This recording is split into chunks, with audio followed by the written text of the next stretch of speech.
Sa iban pang balita, habal-habal driver patay matapos mabungguan sa patrol car sa pulis sa Banga, Aklan. Aksidente na hulikam. Samtang jeep nahulog sa pila sa Bugasong Antique. 6 kasakay, pilason. Si John Sala nakatutok.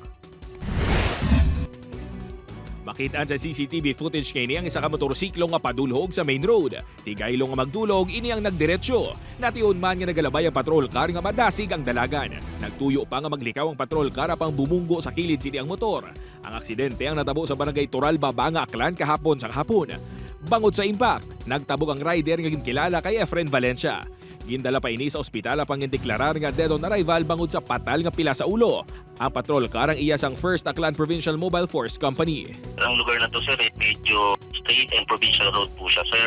And wala pong signage na meron pong intersection doon po sa lugar ngayon, sir. Sino kay Captain Gonzalodo, nag-arigluhan ay ng PNP personnel nga driver sang salakyan kagang asawa sang rider. Nagalinap na naman ang karga ng mga appliances sa ininga jeep matapos mahulog sa pila sa barangay Tagutod South, Bugasong Antique kahapon sang hapon. Base sa investigasyon sang Bugasong MPS, nagausoy sa pataklad nga bahin sang dalan ang jeep nga pakadto kuntani sa barangay Maray na bukid nga porsyon sang Bugasong. Antes mahulog sa pilas, nakapanaog pa ang isa kasakay sini, apang nabili ng driver kagang 5 pa nila kakaupdanan. Nakabunggo pa ang jeep sa puno sang paho.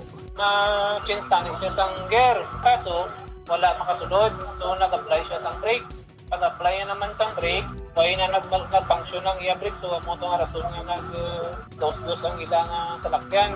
Gilayon niya ginpangdala sa ospital ang mga sakay isang jeep nga nagkalasamaran. Lunsay hilway ng mga ini sa katalagman, kag gilayon man niya ginpagwa.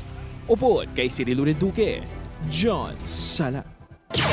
1 Western Visayas.